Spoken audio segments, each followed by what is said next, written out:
আল্লাহ রাব্বুল আলামিন বলেন, ইন্নাল্লাহা ইয়া'মুরু বিল আদলি ওয়াল ইহসান। আল্লাহ তাআলা আমর করেন, আল্লাহ তাআলা আদেশ করেন ন্যায় এবং ইনসাফের ভিত্তিতে বিচার করা। যেরকম সুবহানাল্লাহ। ওই জায়গায় নিরীহ মানুষও যাবে, আবার আসামিও চলে যাবে। নিরীহ মানুষ জেলখানায় যাবে, নিরীহ মানুষের মৃত্যুদণ্ড হবে, নিরীহ মানুষের জীবন হবে, আর খুনিরা ঘুরে বেড়াবে। এই জন্য কিন্তু সেখানে দাড়িপাল্লা দেওয়া হয় নাই। যেমন ঠিক কিনা? আমার ভাই কবরে, খুনি কেন বাহিরে? যেমন ঠিক কিনা? অবশ্যই প্রত্যেকটি খুনিকে ধরতে হবে, যেখানে যেখানে পালিয়েছে।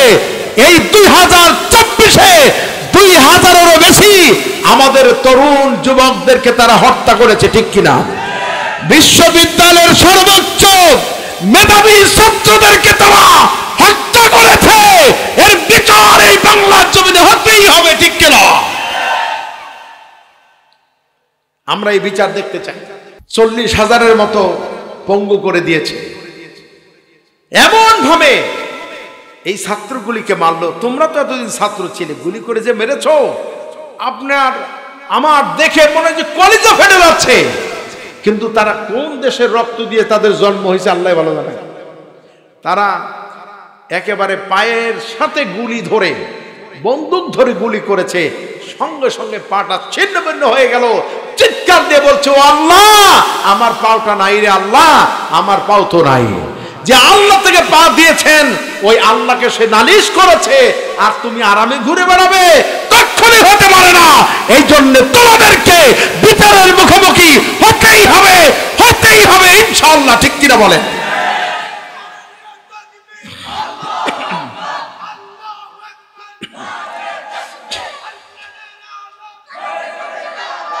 আলহামদুলিল্লাহ, জাযাকুমুল্লাহ। অনেক সুন্দর স্লোগান দিয়েছে, এই জন্য ধন্যবাদ।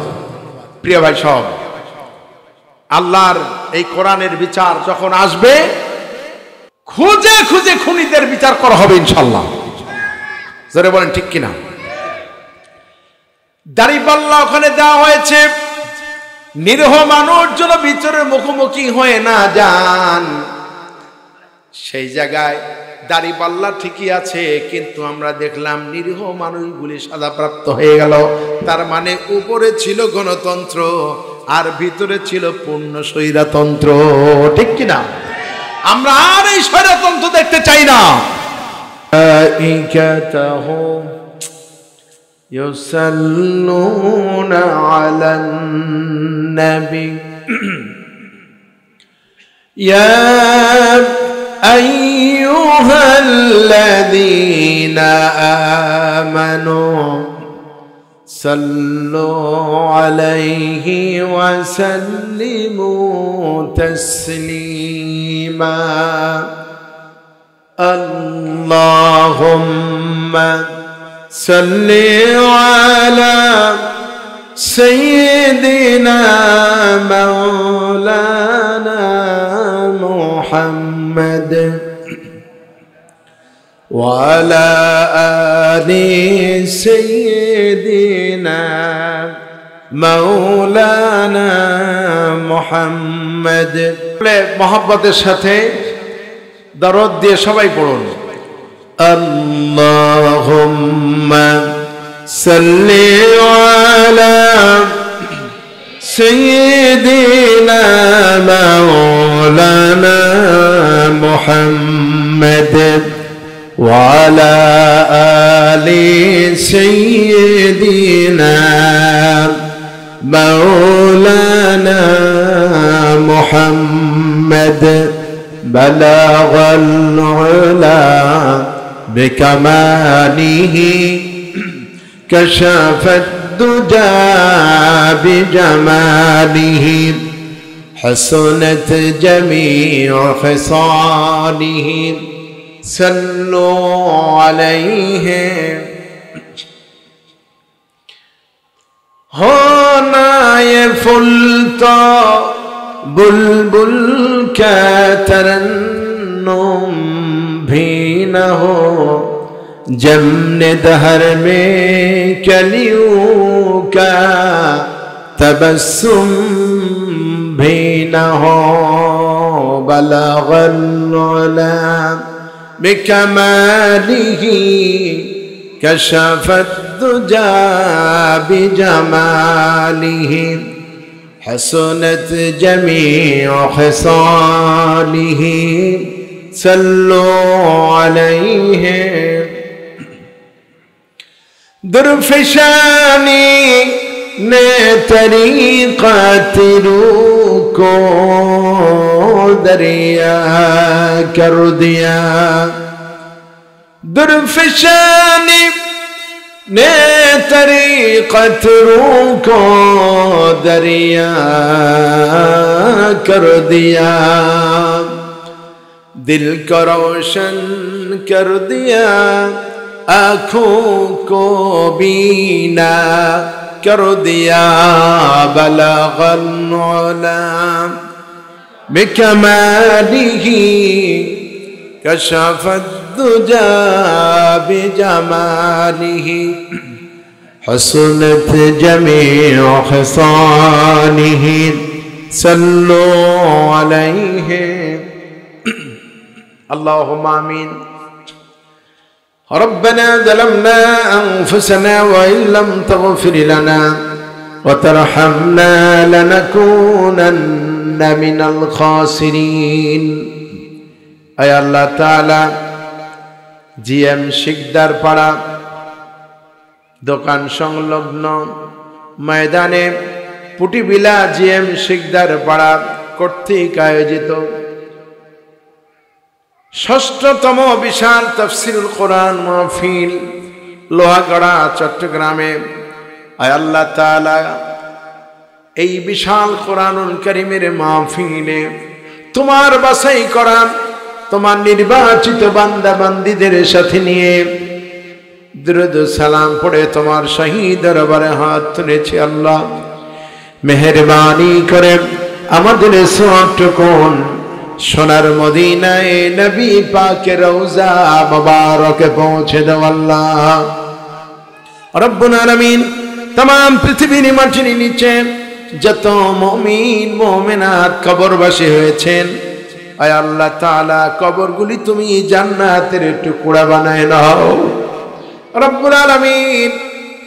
দক্ষিণ চট্টলায় অতীব পরিচিত শুধু নয় সারা দুনিয়ায় পরিচিত এমন এক ব্যক্তিত্বের কথা মনে পড়ে গেল আল্লাহ।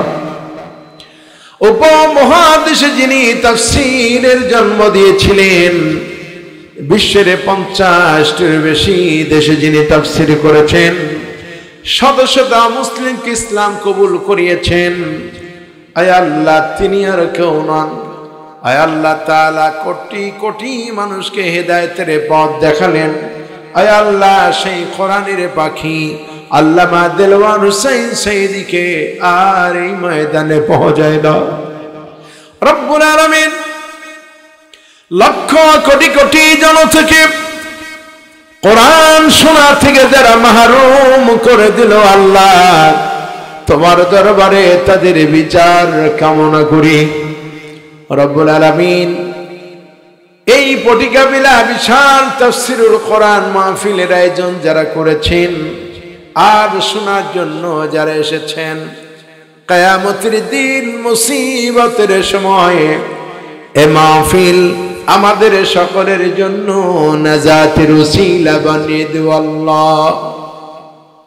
ইয়া রব করম তু अगर करे ओ बात जुबा को जो दिल पर असर करे रब्बना तक़ब्बल मिन्ना इन्नका अंतस समीउल अलीम व तुब अलैना इन्नका अंतत तव्वाबुर रहीम। सुब्हान रब्बिका रब्बिल इज्जति अम्मा यसिफून व सलामुन अलल मुरसलीन वल्हम्दुलिल्लाहि रब्बिल आलमीन।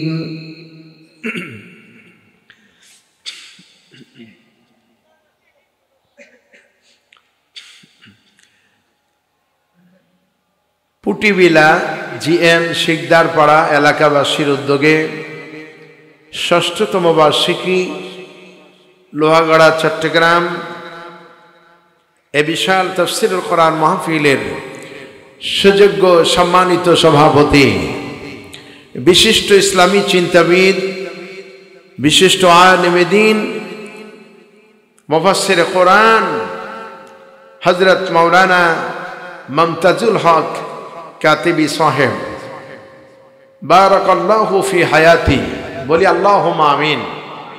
সম্মানিত খতিব মসজিদে আল বেলাল দুবাই,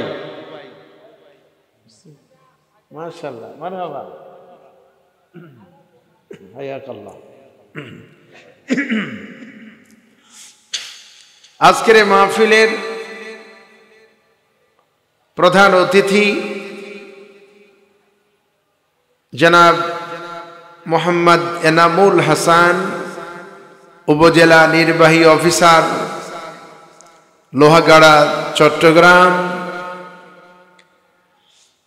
আজকের এই বিশাল মাহফিলের আমন্ত্রিত হযরত উলামায়ে কেরাম, আপনাদের সামনে কথা বলেছেন বিশিষ্ট আলেমে দ্বীন, শিক্ষাবিদ জনাব অধ্যাপক মাহমুদুল হাসান সাহেব। আপনাদের সামনে আরো কথা বলেছেন হযরত মাওলানা আব্দুল্লাহ আল মারুফ। আপনাদেরকে কোরআন ও হাদিসের আলোকে সুন্দর সুন্দর বাণী শুনিয়েছেন আলহাজ মাওলানা নিজামউদ্দিন জাফরি, জনাব মাওলানা নুরুল আমিন আনসারী সাহেব। মঞ্চে উপস্থিত আছেন দক্ষিণ চট্টগ্রামের অন্যতম গুরুত্বপূর্ণ দায়িত্ববান ব্যক্তিত্ব, ইসলামী আন্দোলনের অন্যতম রাহবার হযরত মাওলানা জামির দিদার সাহেব। আছেন ভাইয়েরা, সকলকে এবং পর্দার অন্তরালে অবস্থানরত আমার সম্মানিত মা বোনেরা, সকলকে আমি আবারও আমার হৃদয়ে নিংড়ানো শ্রদ্ধা ও ভালোবাসা সহ জানাই সালাম, আসসালামু আলাইকুম ওয়া রাহমাতুল্লাহি ওয়া বারাকাতুহু। আমরা সর্বপ্রথম সেই মহান আল্লাহ সুবহানাহু ওয়া তাআলার দরবারে লাখো কোটি সুজুদ পেশ করছি, শুকরগুজার হচ্ছি যে মহান মুনিব আমাদেরকে দয়া করে কালাম হাকিম, কালাম রব্বানি, মহাগ্রন্থ পবিত্র আল কোরআনুল কারীম শোনার জন্যে এ বিশাল ময়দানে কবুল করেছেন। নতশিরে পড়ছি আলহামদুলিল্লাহ। আজকের এই মাহফিলে আসতে পেরে আমরা খুশি নাকি বেজার? বেশি খুশি না মনে হয়? অল্প না বেশি? তাহলে জোরে সোরে শুকরিয়া আদায় করলে খুশি হবেন কে? নারাজ হবে কে? শয়তান। আমরা কাকে খুশি করতে চাই? সে আল্লাহ রাব্বুল আলামিনের সন্তুষ্টির জন্য প্রাণ উজাড় করে জোরে সোরে সমস্বরে সকলেই পড়ছি আলহামদুলিল্লাহ। রব্বানা লাকাল হামদ হামদান কাসীরান তাইয়িবান মুবারাকান ফিহি ইয়া রাব্বি লাকাল হামদু কামা ইয়ানবাগি লিজালালি ওয়াজহিকা ওয়া আযীমি সুলতানিক। আমরা আল্লাহ রাব্বুল আলামিনের দরবারে শুকরিয়া আদায় করে নিলাম, কারণ আল্লাহ রাব্বুল আলামিন যদি আমাদেরকে এখানে আসার সুযোগ করে না দিতেন আমরা কি আসতে পারতাম? জোরে বলেন। একান্তই রবের করুণা ছাড়া কেউ কোনো ভালো কাজ করতে পারে না। আমি এ মাহফিলে আসবো শুনে সেই ওটা কি বলে দোহাজারি পৌরসভা এলাকা থেকে মেহমান বেশ কিছু চলে এসেছেন। এছাড়াও আশেপাশে থেকে দূরের থেকে অনেকে এসেছেন, কিন্তু ঘরের সাথে অর্থাৎ মাহফিলের সাথেই বাড়ি বা ঘরের থেকে তো শোনা যায়, যাওয়ার দরকার কি? এখনো আসতে পারেন নাই নাকি? কি বলেন? এই মহল্লায় আরো লোক আছে না নাই? আছে, সব গোরস্থানে নাকি জিন্দা আছে? আল্লাহর এই কোরআনের আওয়াজ যদি তাদের কানে যায়, আমরা দোয়া করে দেই। আল্লাহ বলেছেন, ওয়াইদা তুলিয়াত আলাইহিম আয়াতুহু জাদাতুহুম ঈমানা ওয়া আলা রাব্বিহিম ইয়াতাওয়াক্কালুন। তাও সুবহানাল্লাহ বলবেন না? আল্লাহ রাব্বুল আলামিন বলেন, মুমিন বান্দারা যখন কোরআনুল কারীম শুনতে পান, আল্লাহ রাব্বুল আলামিন তাদের ঈমান বহুগুণে বাড়াইয়া দেন। সুবহানাল্লাহ। এই জন্যে দোয়া করে নি শুরুতে, আশেপাশে যদি মাইকের আওয়াজ কোনো মুসলমান ভাই অথবা কোনো মানুষের কানে যায়, আমরা কোরআনের মাহফিলের পক্ষ থেকে তাদের জন্য হেদায়েতের দোয়া করি, ঠিক কিনা? অমুসলিমদের জন্য হেদায়েতের দোয়া করি, তারাও এসে মাহফিল শুনতে পারেন। কারণ কোরআনটা শুধুমাত্র মুসলমানদের জন্য নয়, কোরআনে বলা হয়েছে হুদাল লিন্নাস, তাম পৃথিবীর সমস্ত মানব মণ্ডলীর জন্য কোরআন হচ্ছে হেদায়েত। জোরে কোন ঠিক কিনা? আল্লাহ তাআলা যেন সকলকে এই মাহফিলে কবুল করেন, বলি আমিন। প্রিয় ভাই সব, মাহফিল কর্তৃপক্ষ মাইকিং করেছেন, পোস্টার করেছেন, সবাই আসতে পারবে না, শোনার পরেও আসতে পারবে না। একান্তই রবের করুণা ছাড়া পৃথিবীতে কেউ কোনো ভালো কাজ করতে পারে না। এমনকি হেদায়েতের উপরে টিকে থাকবেন সেটাও সম্ভব নয় যদি না আল্লাহ রাব্বুল আলামিন দয়া করে হেদায়েতের উপরে কবুল করেন, ঠিক কিনা? এই জন্য আল্লাহ রাব্বুল আলামিন এই পৃথিবীতে যত মানব মণ্ডলী সৃষ্টি করেছেন, অসংখ্য মানুষের মধ্য থেকে যারাই উচ্চারণ করেছেন, বিশ্বাস করে পড়েছেন লা ইলাহা ইল্লাল্লাহু মুহাম্মাদুর রাসূলুল্লাহ।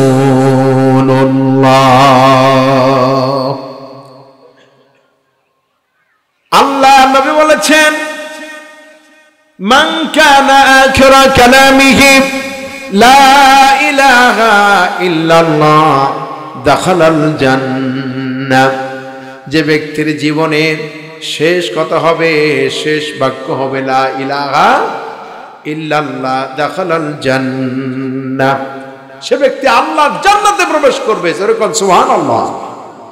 এই যে কালেমা পড়েছেন, জীবনের অন্তিম কালে শেষ পর্যায়ে কালেমা পড়ে দুনিয়া থেকে বিদায় হবেন, এমন গ্যারান্টি তো কাউকে দেওয়া হয় নাই, ঠিক কিনা? হেদায়েতের মালিক কে? এই জন্য আল্লাহ রাব্বুল আলামিন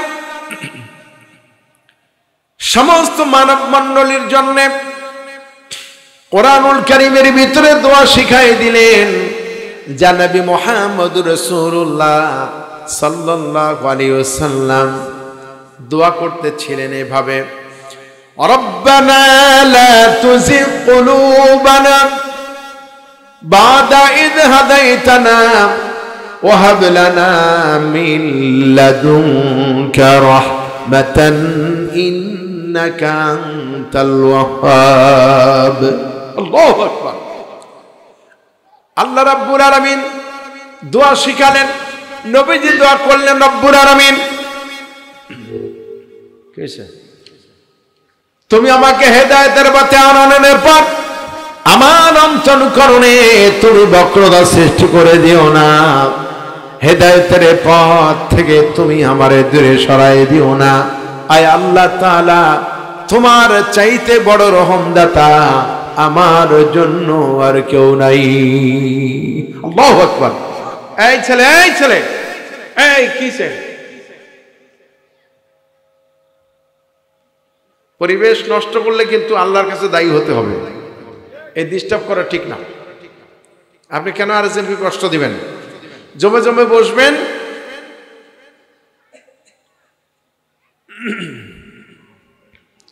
মেহরবানি করে কেউ ডিস্টার্ব দিবেন না। ধারাবাহিকভাবে কিছু কথা আমি আপনাদেরকে আজকে অল্প সময়ের মধ্যে বলতে হবে। যেহেতু মঞ্চে আসতে আমার অনেক দেরি হয়েছে, আমার দেরি হয়নি, কমিটির আনতে দেরি করেছেন, অনেক সময় পার হয়ে গিয়েছে। আমি রিকোয়েস্ট করেছিলাম 10টার মধ্যে যেন আমাকে দেন, কিন্তু 10:30 পার হয়ে গিয়েছিল। যাই হোক, আলহামদুলিল্লাহ।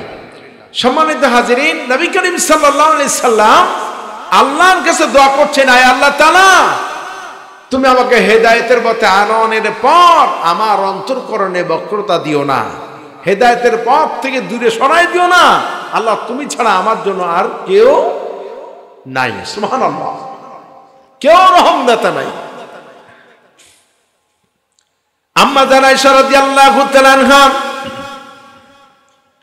নবীজিকে ক্রন্দনরত দেখে, নবীজি যেহেতু কাঁদছেন আর দোয়া করছেন, আম্মা জান আয়েশা রাদিয়াল্লাহু তাআলা আনহা প্রশ্ন করলেন, ইয়া রাসূলুল্লাহ, ইয়া হাবিবাল্লাহ, আল্লাহ রাব্বুল আলামিন আপনাকে মাকামে মাহমুদ দিয়েছেন, আল্লাহ রাব্বুল আলামিন আপনাকে কাউসার দান করেছেন, তারপরেও কেন আপনি হেদায়েতের জন্য আল্লাহর কাছে কান্দেন বুঝলাম না। আল্লাহ নবী বলেছেন, আয়েশা রে, প্রত্যেকটি মানুষের হেদায়েত যখন আল্লাহ রাব্বুল আলামিনের কুদরতি 2 আঙ্গুলের মাঝখানে থাকে, যেইভাবে ইচ্ছা ওইভাবে তিনি ঘুরাতে থাকেন। তবে আমি মুহাম্মদ সাল্লাল্লাহু আলাইহি সাল্লাম জীবনের শেষ দিন পর্যন্ত হেদায়েতের উপরে টিকে থাকবো, এমন গ্যারান্টি আমাকে দেওয়া হয় নাই। আল্লাহু আকবার। রহমতের নবী যদি এভাবে শঙ্কিত থাকেন, তাহলে আমাদের অবস্থান কোথায়? আমরা মানুষ অহরহ গুনাহ করেছি, আমাদের চোখের দৃষ্টিতে গুনাহ, আমাদের চিন্তা চেতনায় গুনাহ, আমাদের কাজ কারবারে গুনাহ, আমাদের লেনদেনে গুনাহ, আমাদের ব্যবসা বাণিজ্যে গুনাহ, আমাদের চাকরিতে গুনাহ, আমাদের বিবাহ শাদীতে গুনাহ, আমাদের রাজনীতিতেও গুনাহ আছে না নাই? আছে না নাই?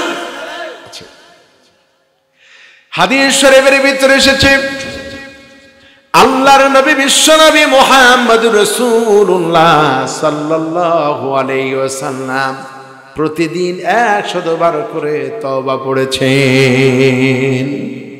অন্য বর্ণনায় এসেছে নবীজি প্রতিদিন 70 বার করে তওবা পড়েছেন। গুনাহ করছিলেন নাকি? কথা বলেন, সবাই গুনাহ করেছেন? চট্টলাবাসী যেইভাবে কথা বলেন ওইভাবে বলবেন। এই চট্টগ্রামের মানুষ সবচেয়ে বেশি কোরআন প্রেমিক, কোরআনের সাথে কোনো আপোষ করে না, কোরআনের বিপক্ষের শক্তির সাথে, ঠিক কিনা? হ্যাঁ, আমি জানি তো, কারণ আমাকে চট্টগ্রাম কক্সবাজারবাসী সবচেয়ে বেশি ভালোবাসেন, আলহামদুলিল্লাহ। এরও একটা কারণ আছে, আছে না? আলহামদুলিল্লাহ। প্রিয় ভাই সব, নবী করিম সাল্লাল্লাহু আলাইহি সাল্লাম জীবনে কোনো গুনাহ করেননি, তবে তিনি তওবা পড়েছেন। কেন তওবা করলেন? গুনাহ করছিলেন?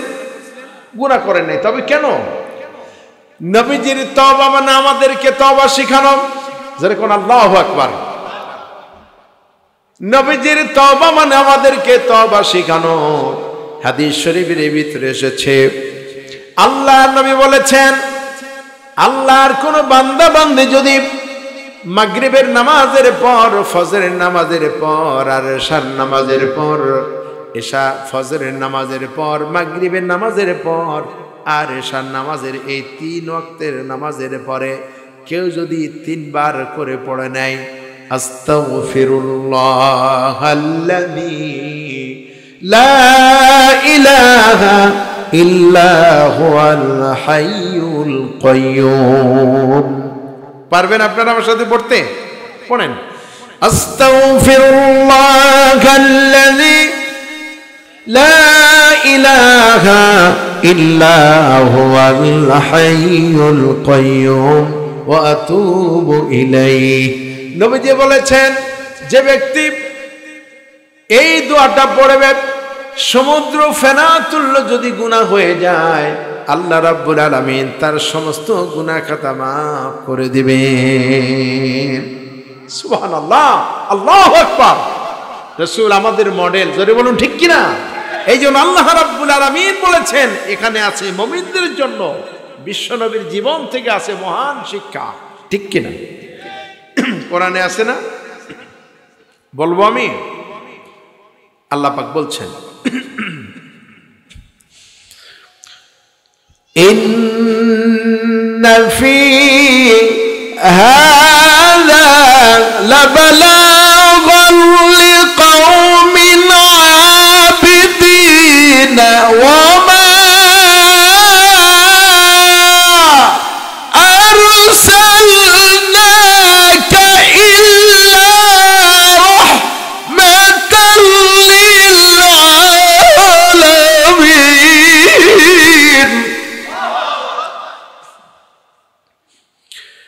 ওয়া মা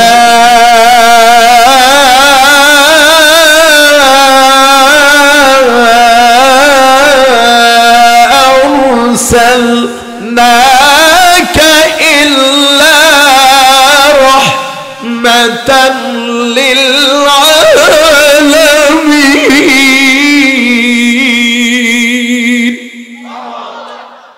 আল্লাহ রাব্বুল আলামিন বলেন, এখানে আমার আবেদ বান্দাদের জন্য রয়েছে মহান বড় শিক্ষা, মস্ত বড় শিক্ষা। আর সেই শিক্ষাটি হলো, নবী হে, আমি আপনাকে তামাম পৃথিবীর সৃষ্টি জগতের জন্য রহমত স্বরূপ সৃষ্টি করেছি। সুবহানাল্লাহ, সেই বিশ্ব নবীর উম্মত আমরা হয়েছি, আলহামদুলিল্লাহ। প্রিয় ভাই সব, ভূমিকায় আমরা যথেষ্ট কোরআন হাদিস থেকেই বলেছি, কথা বলেন ঠিক কিনা? এবারে আমরা সরাসরি কোরআন নামক মহাসাগরে প্রবেশ করতে চাই, বলি ইনশাআল্লাহ। ইনশাআল্লাহ প্রসজিত কণ্ঠে আমার সাথে সকলে পড়ুন, আউযু বিল্লাহি মিনাশ শাইতানির রাজীম, বিসমিল্লাহির রাহমানির রাহিম। বিতাড়িত মরদুদ শয়তানের ওয়াসওয়াসা থেকে আল্লাহ তাআলার দরবারে আশ্রয় চাই। পরম করুণাময় ও অসীম দয়ালু আল্লাহ রাব্বুল আলামিনের নামে শুরু করছি। ওয়াইলুল লিকুল্লি হুমাযাতিন লুমাযা। বেশ দিবেন না, একটু বেশ দিবেন না, বেশ দিলে আমি ঠিকই টের পাই। ডিস্টার্বটা তো ঠিক না, আপনি কি শুনতে পাচ্ছেন না ভাই? হ্যাঁ, আমি সে বললাম ওইবার রাখেন, দিলে আমি ঠিকই বুঝতে পারি যে ওখানে লাড়া হচ্ছে। আচ্ছা, ওয়াইলুল লিকুল্লি হুমাযাতিন লুমাযা আল্লাযী জামা'a মালাহু ওয়া আদ্দাদাহু ইয়াহসাবু আন্না মালাহু আখলাদাহু কাল্লা লায়ুনবাযান্না ফিল হুতামাতি ওয়া মা আদরাকা মাল হুতামাহ নারুল্লাহিল মুকাদাতু আল্লাতী তাত্তালি'ু আলাল আফইদা ইন্নাহা আলাইহিম মুসাদাতুন ফি আমাদিন মুমাদ্দাদা। সাদাকাল্লাহুল আযীম। কি বলেন, খুব বড় সূরা নাকি? জি, ছোট্ট একটি সূরা, পবিত্র কোরআনুল কারীম, কোরআন মজিদের মধ্যে সূরা সংখ্যা 114টি। কয়টি সূরা বলেন তো? 114টি সূরার ভেতর থেকে ধারাবাহিকতার দিক থেকে 104 নম্বর সূরা আমি আপনাদের সামনে তেলাওয়াত করেছি। শুরুতেই আমি দুইটি প্রশ্ন আপনাদের কাছে রাখতে চাই এবং জবাব চাইব। যারা জানেন শুধু তারা হাত তুলে ইশারা করবেন। কথা বুঝতে পেরেছেন? হাত তুলে বলবেন। আমি যে এই সূরাটি তেলাওয়াত করেছি, এই সূরাটির নাম কে কে জানেন? যারা জানেন শুধু তারাই হাত তুলবেন। সূরার নাম আচ্ছা ঠিক আছে, হাত নামান। মাশাআল্লাহ, যারা জানেন না আজকে জানবেন। কি খুশি তো আপনারা? সূরার নাম হচ্ছে সূরাতুল হুমাযা। নাম কি? সবাইকে বলতে হবে, জানেন না আবার বলবেনও না, তা তো হবে না। এখন বলে দিচ্ছি, এখন সবাই বলবেন, জীবনে আর কোনোদিন ভুলবেন না ইনশাআল্লাহ। সূরাতুল হুমাযা, সবাই বলেন সূরাতুল হুমাযা। এবারে আপনাদের কাছে জানতে চাই, এই সূরা হুমাযা, হুমাযা শব্দের অর্থ কে কে বলতে পারবেন? যারা পারবেন তারাই শুধু হাত তুলবেন।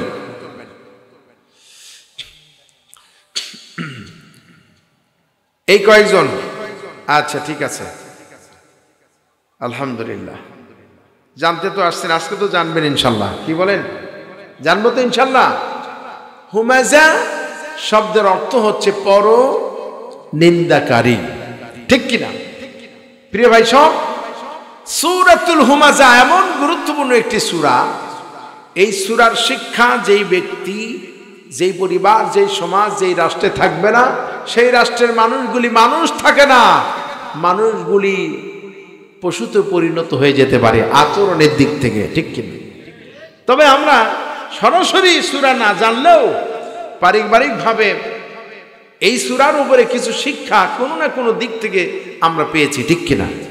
এই জন্য এখনো পর্যন্ত আমরা মানুষ হিসাবে পরিচয় দিতে সাহস পাচ্ছি, ঠিক কিনা প্রিয় ভাই সব? সূরাতুল হুমাযা, সূরাতুল হুমাযা তেলাওয়াত করেছি। তেলাওয়াতকৃত সূরার সরল তরজমা এবারে আমরা জেনে নেই। ওয়াইলুল লিকুল্লি হুমাযাতিল লুমাযা, দুর্ভোগ, ধ্বংস এমন প্রত্যেক ব্যক্তির জন্য যে প্রকাশ্য এবং গোপনে পরনিন্দা করে। আমি কিন্তু পরে প্রশ্ন করে বসবো, হঠাৎ করে আমি যেই শব্দ শব্দ উচ্চারণ এর সব অর্থ বলছি, এটা আপনাদেরকে অনুধাবন করতে হবে, বুঝে নিতে হবে। ওয়াইলুল লিকুল্লি হুমাযাতিল লুমাযা, ওয়াইলুন ধ্বংস, লিকুল্লি এমন প্রত্যেকের জন্য, হুমাযাতিল লুমাযা যে সামনাসামনি এবং পেছনে মানুষের নিন্দা করে। আল্লাযী জামা মালান ওয়া আদ্দাদা, এবং যে ব্যক্তি অর্থ জমা করে, সম্পদ জমা করে এবং তা বারবার গুনতে থাকে, আরেকটু হইলেই 10 কোটির মালিক হয়ে যাব। আছে না নাই? আর 5 বছর থাকলেই বিদেশে 600টা বাড়ি বানানো যাবে। কথা কি বুঝেছেন? আর কিছুদিন গেলেই 41 সাল পূর্ণ হবে, কিন্তু তার আগেই তো উইকেট আউট হয়ে গেছে, উইকেট পড়ে গেল। কথা কোন ঠিক কিনা? আল্লাহ তাআলা বলছেন ইয়াহসাবু আন্না মালাহু আখলাদা। কেন তারা এটা কামনা করে? কারণ তারা মনে করে তাদের এই ধন সম্পদ, তাদের এই প্রভাব, তাদের এই প্রতিপত্তি তাদেরকে চির অমর করে রাখবে। আসলে তো চির অমরের পরিবর্তে চির চোর হয়ে গেছে। কথা কোন ঠিক কিনা? কাল্লা, আল্লাহ বলেন কখনো নয়। লায়ুমবাদান্না ফিল হুতামা, অবশ্যই সে নিক্ষিপ্ত হবে চূর্ণ বিচূর্ণকারী স্থানে। ওমা আদরাকা মাল হুতামা, আল্লাহ তাআলা প্রশ্ন করছেন, হে নবী আপনি কি জানেন সেই চূর্ণ বিচূর্ণকারী জায়গাটি কি? প্রশ্ন করে আল্লাহ তাআলা আবার উত্তর দিচ্ছেন, জবাব দিচ্ছেন, সেটা হচ্ছে নারুল্লাহিল মুকাদা, সেটি হচ্ছে আল্লাহর প্রজ্বলিত আগুন। বলেন নাউযুবিল্লাহ। কোরআন মজিদে আর কোথাও আল্লাহর আগুন বলে সম্বোধন করা হয়নি। কোরআন মজিদের এই সূরা হুমাযার মধ্যে 2টি জঘন্য অপরাধের কথা আল্লাহ তাআলা বলেছেন। যারা এই অপরাধ 2টি করবে, আমি আজকে আপনাদের সামনে বলবো, এই অপরাধ 2টি যারাই করবে, আল্লাহর এই আগুনে তাদেরকে গ্রাস করবে, এই আগুনে তাদেরকে গ্রেফতার করা হবে। জোরে কোন নাউযুবিল্লাহ। এই দুনিয়ায় যে আগুন আমরা ভোগ করছি মানে কি, যে আগুন দিয়ে আমরা রান্না বান্না কাজে লাগাই, ঠিক কিনা? এই আগুনের চাইতে 70 ভাগ বেশি তাপদাহ হবে জাহান্নামের আগুন। এই জন্য হাদিসে এসেছে, এই দুনিয়ার আগুন আল্লাহর কাছে ফরিয়াদ করেছেন, আল্লাহ তুমি যেন দয়া করে আমাদেরকে জাহান্নামের আগুনে দিও না। আগুন জাহান্নামে যেতে চায় না, চিন্তা করেছেন? সেই আগুনে আমাদেরকে দেওয়া হবে যদি এই অপরাধগুলি আমাদের মধ্যে থাকে। আল্লাতী তাত্তালিউ আলাল আফইদা, এতে করে কি হবে? এতে করে তাদের কলিজা, তাদের হৃদয় পর্যন্ত চূর্ণ বিচূর্ণ হবে, ছেয়ে যাবে। আল্লাহু আকবার। ইন্নাহা আলাইহিম মুসাদা, এবং সে আগুনের মধ্যে নিক্ষেপ করার পর উপরে আবার ঢাকনা দিয়ে ঢেকে দেওয়া হবে। কথা বুঝতে পেরেছেন? ঢাকনা দিয়ে ঢেকে দেওয়া হবে। ভাত রান্না করতে গেলে নিচে আগুন, রান্না হচ্ছে, ঢাকনা দিয়ে ঢেকে দিলে রান্না তাড়াতাড়ি হয় নাকি দেরিতে হয়? সবাইকে বলতে হবে। আমি কি বানিয়ে বলতেছি নাকি? এই ভাইদের কি সব ঢিলা হয়ে গেছে নাকি? যদি বিনা কারণে মাহফিলের ক্ষতির জন্য কেউ লড়াচড়া করে, আল্লাহর আযাবে গ্রেফতার হবে এরা। প্রিয় ভাই সব, কাউকে কষ্ট দেওয়া যাবে না, যাবে? এই পরিস্থিতিতে কিন্তু আমরা কথা বলি না। চট্টগ্রামবাসী সচেতন, ভদ্র, নম্র, আর এই কটা লোক হবে কেন মাহফিলে? কি ঠিক না? আরে ভাই, আমার যেখানে আমি প্রতি সপ্তাহে আমার বক্তব্য শুনে মসজিদের খুতবায়, এর থেকে 100 গুণ বেশি মুসল্লি হয়। আপনি কি গোনার দিয়ে মাইকিং করছেন? আমি তো বুঝি না এগুলা। আপনাদের এদিকের লোকেরা কানে শুনে না নাকি? হ্যাঁ, তাহলে মাহফিলে লোক কেন কম হবে? যারা আসছেন আলহামদুলিল্লাহ, এর মধ্যে ভেজাল করেন না, তাহলে মনটা আরো বেশি খারাপ হবে, ঠিক না ভাই? উপস্থিতি যাই হোক, আন্তরিকভাবে কোরআন শুনলে কি লাভ হবে আমি বলবো। আমায় খালি একটু শুরু করতে দেন। আল্লাতী তাত্তালিউ আলাল আফইদা, আগুনের মধ্যে ফেলার পরে তার উপর আবার ঢাকনা দিয়ে ঢেকে দেওয়া হবে। প্রিয় ভাই সব, বাড়িতে আপনার মেহমান এসেছেন, হাতে 2 ঘন্টা সময়, গাড়িতে টিকিট কাটা আছে, 2 ঘন্টার মধ্যে রান্না হতে হবে, মেহমানকে বিদায় দিতে হবে। কিন্তু আপনি তাকে মজা করে গোস্ত রান্না করে খাওয়াবেন, সিদ্ধ হতেই তো 1-1.5 ঘন্টা লাগবে, ঠিক না? মায়েদের মাথায় আসে দারুণ বুদ্ধি, স্বামীদেরকে বলে কিনিয়েছেন প্রেসার কুকার, ঠিক না? 2 শীষ দিলেই কাম ফিনিশ। যত বাঁকা হাড্ডি থাক না কেন, দাঁতের নিচে দিলে এমনি সব সমান, ঠিক কিনা? কেন তারা যে আমাদেরকে মজা করে রান্না খাওয়ায়, ওদের জন্য একটা ধন্যবাদ আমরা দিতে পারি না? আল্লাহ তাআলা ওনাদেরকে হায়াতে তাইয়্যিবা দান করুন। আল্লাহ তাদেরকে বেশি বেশি সুন্দরী বানান, যাতে করে স্বামীরা তাদেরকে একটু বেশি দেখে আনন্দ লাভ করতে পারেন। আর যারা কিনে দিয়েছেন টাকা খরচ করে, আল্লাহ যেন তাদেরকে আরো ভালো পুরস্কৃত করেন, বলেন আমিন। প্রিয় ভাই সব, তাহলে এই বাংলাদেশে 15 থেকে 20 বছর আগে আমদানি হলো প্রেসার কুকার, অথচ আল্লাহ তাআলা আজ থেকে 1500 বছর আগে বলেছেন যেই সমস্ত স্বৈরাচাররা বাঁকা, যারা ন্যায় ও সৎ পথ বাদ দিয়ে স্বৈরাচারী কায়দায় দেশ এবং জাতির ক্ষতি করে, ওদের জন্য আমার স্পেশাল প্রেসার কুকার নিযুক্ত করা আছে। কথা বলেন ঠিক কিনা? এরপর আল্লাহ তাআলা বলছেন তাদেরকে যেখানে দেওয়া হবে ফি আমাদি মুমাদ্দাদা, সেটা হবে সুপরিচিত একটি থামের মতো, একটি পিলারের মতো, একটি খাম্বার মতো উঁচু জায়গা হবে। জান্নাতীরা দেখলেই বুঝবে যে স্বৈরাচাররা এই জায়গায় আছে, এটা চিহ্নিত জায়গা হবে, ঠিক কিনা? কোন অনেক দূর থেকে বোঝা যাবে। আপনাদের এই এলাকায় এই লোহাগাড়ায় ইটভাটা আছে না? 2-3 কিলোমিটার দূরে হলো ইটভাটা, বুঝতে কোনো অসুবিধা হয় না। বলেন তো কিসের বিনিময়ে?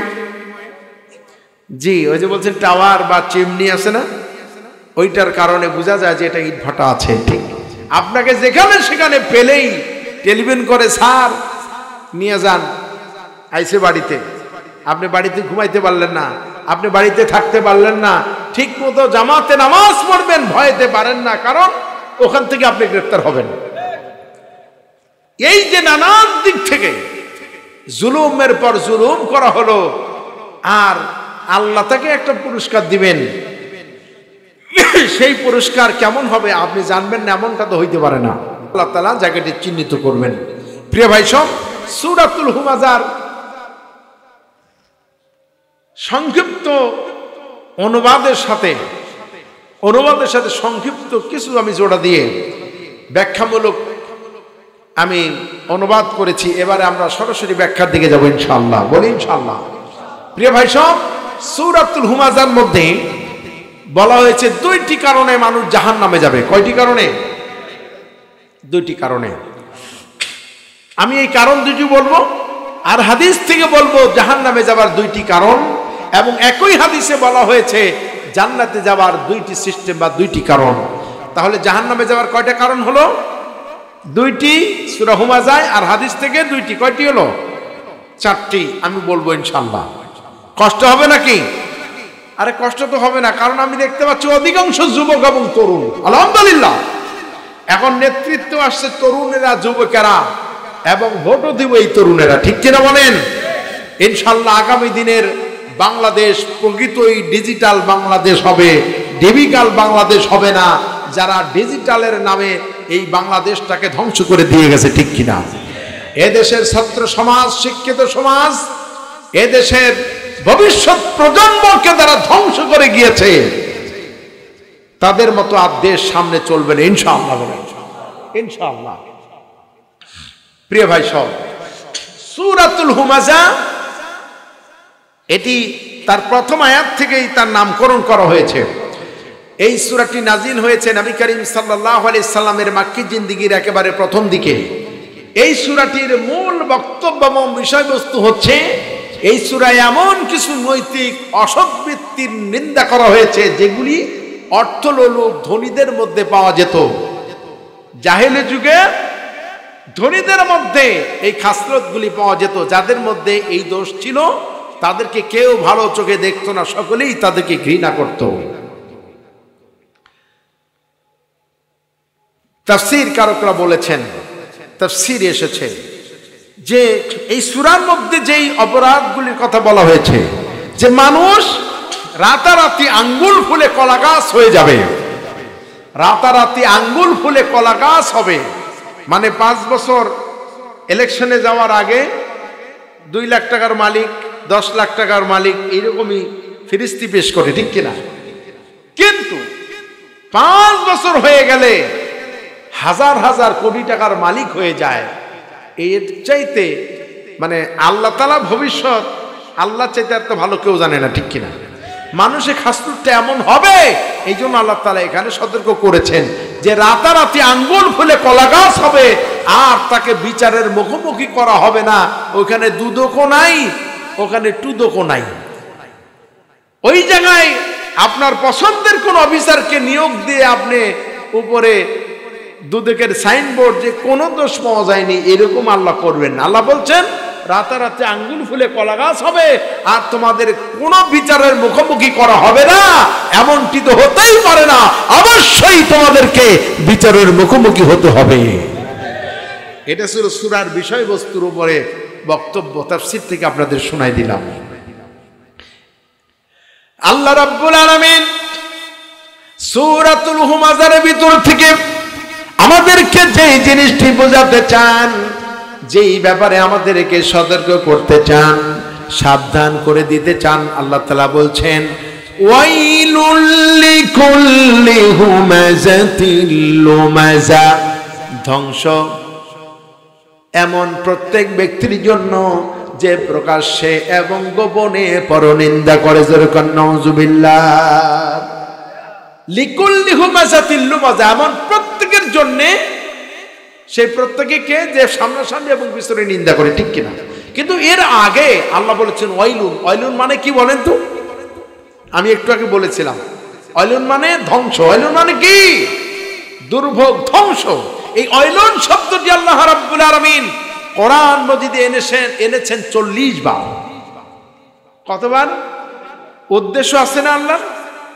আল্লাহ কি খামাখাই দিয়েছেন নাকি? দেখি উদ্দেশ্য কি, আল্লাহকে প্রশ্ন করি। আয়াতটা তেলাওয়াত করি, দেখি আল্লাহ কি বলেন।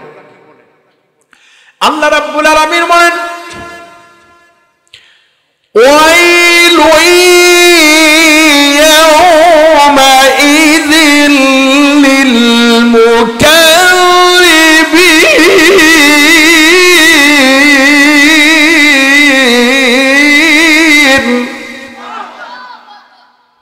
ধ্বংস তাদের জন্য যারা বিচারের দিনটাকে অস্বীকার করে।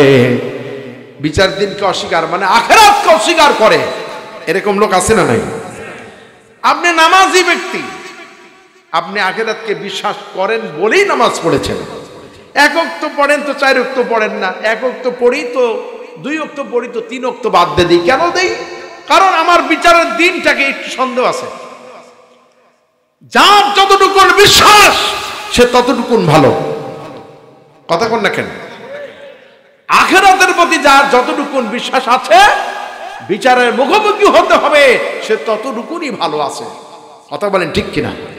আখিরাতের জবাবদিহি ছাড়া কোন মানুষ ভালো হতে পারে না, ঠিক কিনা? এই কথা আল্লাহ রাব্বুল আলামিন বলেছেন। ওই ব্যক্তি ধ্বংস হবে, জাহান্নামে যাবে, যে বিচারের দিনটাকে অস্বীকার করে। কিন্তু যারা নামাজি তারা কোনোদিন আখিরাতকে অস্বীকার করে না। করে? তার প্রমাণ হলো প্রতিদিন প্রতি নামাজের ভিতরে আমরা পড়েছি মালিকি ইয়াউমিদ্দিন, বিচার দিনের মালিককে। যারা বলুন কে? আমরা স্বীকার করে নিয়েছি। নাটোরের কেন্দ্রীয় মসজিদের ইমাম থেকে শুরু করে যে কোনো মসজিদের ইমাম এই সূরা ফাতিহা না পড়লে নামাজ হবে নাকি বলেন? নামাজ পড়ে কিনা বলেন? এই যে চট্টগ্রাম কেন্দ্রীয় মসজিদের খতিব সাহেব সূরা ফাতিহা দিয়ে নামাজ পড়েন কিনা? লোহাগড়া কেন্দ্রীয় মসজিদের পাশ দিয়ে আমি এলাম, সেই মসজিদে আমি অনেকবার নামাজ আদায় করেছি। কি আশ্চর্য, তিনি সূরা ফাতিহা পড়লেন। আমি নাটোরে নামাজ জুমা মসজিদে খুতবা দিয়ে নামাজ পড়ি সূরা ফাতিহা দিয়ে। মক্কাল মুকাররমা হারামাইন শরীফাইন প্রধান শেখ আব্দুর রহমান সুদাইস, তিনি সূরা ফাতিহা দিয়ে নামাজ পড়লেন। আবার মসজিদে নববীতে গেলাম, সেখানে মদিনা মসজিদের ইমাম তিনিও কি সুন্দর করে পড়লেন আলহামদুলিল্লাহি রাব্বিল আলামিন আর রহমানির রহিম মালিক ইয়াউমিদ্দিন ইয়্যাকা না'বুদু ওয়া ইয়্যাকা নাস্তাঈন ইহদিনাস সিরাতাল মুস্তাকিম সিরাতাল লাযীনা আন'আমতা আলাইহিম গায়রিল মাগদুবি আলাইহিম ওয়ালাদ-দাল্লিন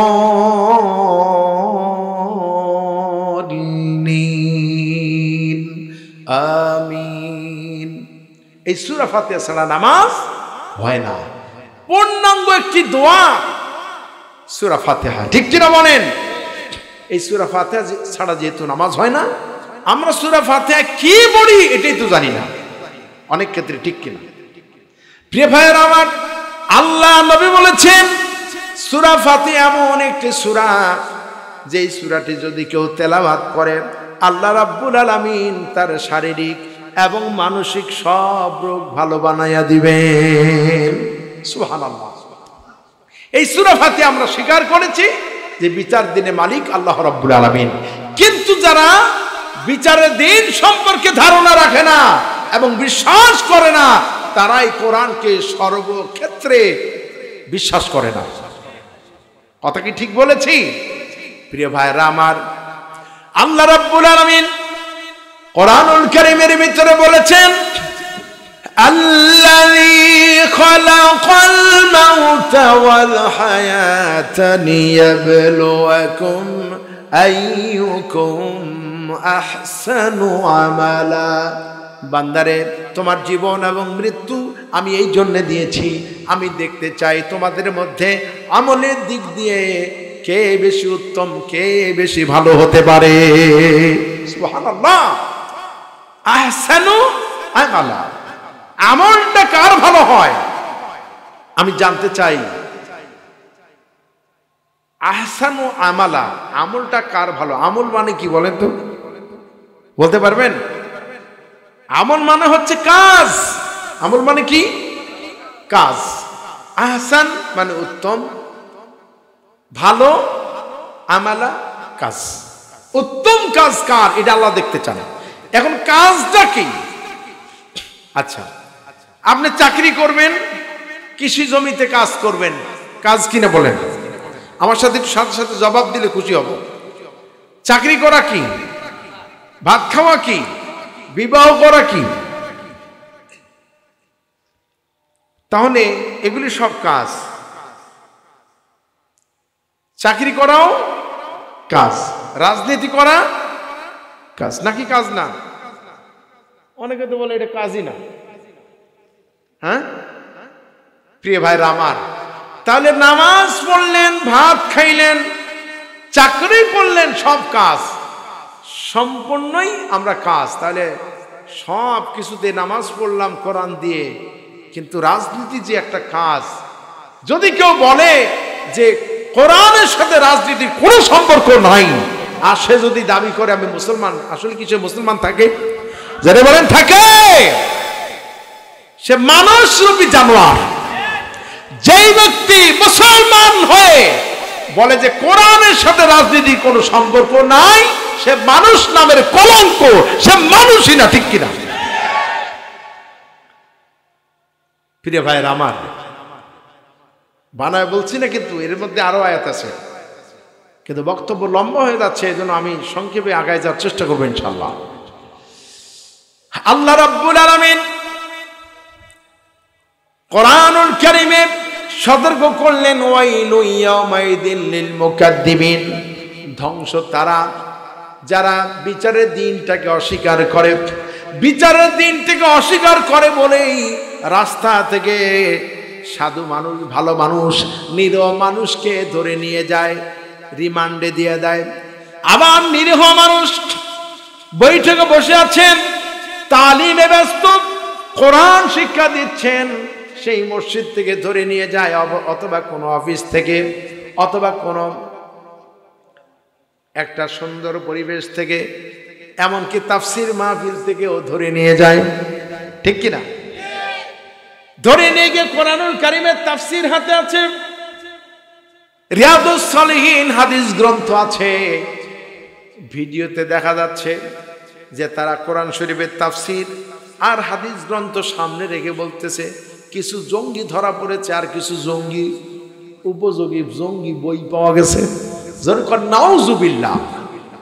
যেই কিতাবগুলি দিয়ে চরিত্র ভালো হয়, সেই কিতাবগুলিকে, সেই রাসূলুল্লাহর হাদিসকে তারা জঙ্গির কিতাব বানিয়েছে। আল্লাহ কি এমনি এরকম শিক্ষা দিছে? যারা বলেন আল্লাহ সব বোঝেন, কথা বলেন ঠিক কিনা? প্রিয় ভাইয়েরা আমার, আল্লাহ রাব্বুল আলামিন কোরআনুল কারীমে অন্যত্রে বলেছেন, ওয়াইলুল লিল মুতাফফিফিন, ধ্বংস এমন প্রত্যেকের জন্য যারা ওজনে কম বেশি করে। ওজন মানে কি বলেন? মানদণ্ড। ওজন মানে কি? যেটাতে পরিমাপ করা হয়। ওজনে কম বেশি আমাদের সমাজে আছে না নাই? কৃষকেরা মাথার ঘাম পায়ে ফেলেন, বিভিন্ন ফসল উৎপাদন করেন, বাজারে বিক্রি করতে যান, ধান বিক্রি করতে গেলেন, বই পুস্তকে সারা জীবন লেখাপড়া করেছি, 40 কেজিতে 1 মণ। আপনাদের এই কক্সবাজার চট্টগ্রামে কয় কেজিতে 1 মণ? 40 কেজি তো নাকি? কিন্তু কৃষকেরা যখন বিক্রি করতে গেল ফসল, তখন কয় কেজিতে 1 মণ ধরা হয়? কৃষক নাই এখানে? আপনারা পাইকারি জিনিস বিক্রি করেন না? বাংলাদেশের প্রত্যেকটি জেলায় কমপক্ষে 41 থেকে 42 কেজিতে 1 মণ ধরা হয়। যারা 42 কেজি নিল, ওরা বিক্রি করার সময় কি 100 টাকা বেশি দিবেন? তাহলে নেওয়ার সময় যে বেশি করে নেয় আর দেওয়ার সময় যে কম করে দেয়, আল্লাহ বলেছেন সে জাহান্নামে যাবে। কথা বলেন ঠিক কিনা?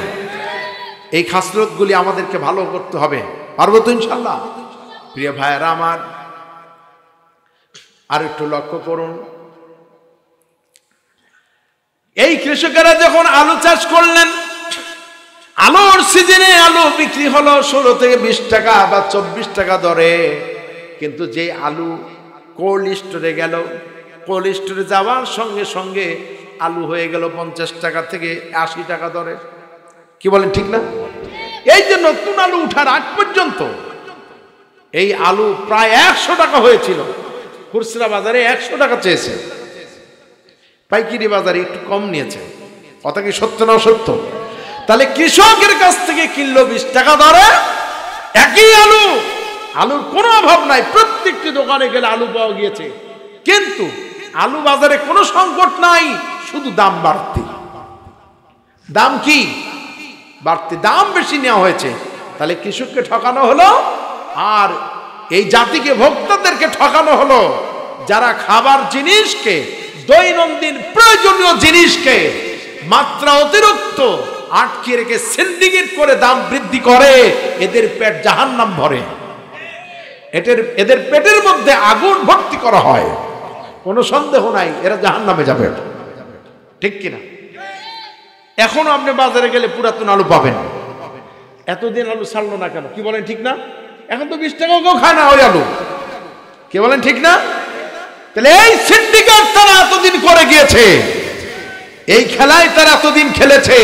আমাদের প্রশ্ন হচ্ছে, প্রায় 6 মাস হয়ে গেল স্বৈরাচার বিদায় হয়ে গেছে, তারপরেও আলুর দাম এতদিন কেন বৃদ্ধি থাকলো? এই বিপ্লবী সরকারের কাছে আমাদের দাবি, যারা যেখানে চাঁদাবাজি করবে, সিন্ডিকেট করবে, এদের প্রত্যেককে ধরে প্রকাশ্য দিবালোকে তাদের পায়ের তালু থেকে নিয়ে মাথা পর্যন্ত পিটাতে হবে। কথা বলেন ঠিক কিনা? যেখানে অন্যায় দেখা যাবে সেখানেই তাদেরকে প্রতিহত করতে হবে।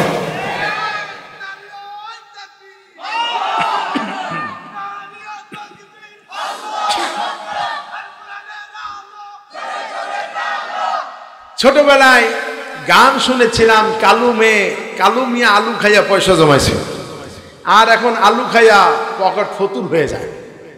কি বলেন ঠিক না?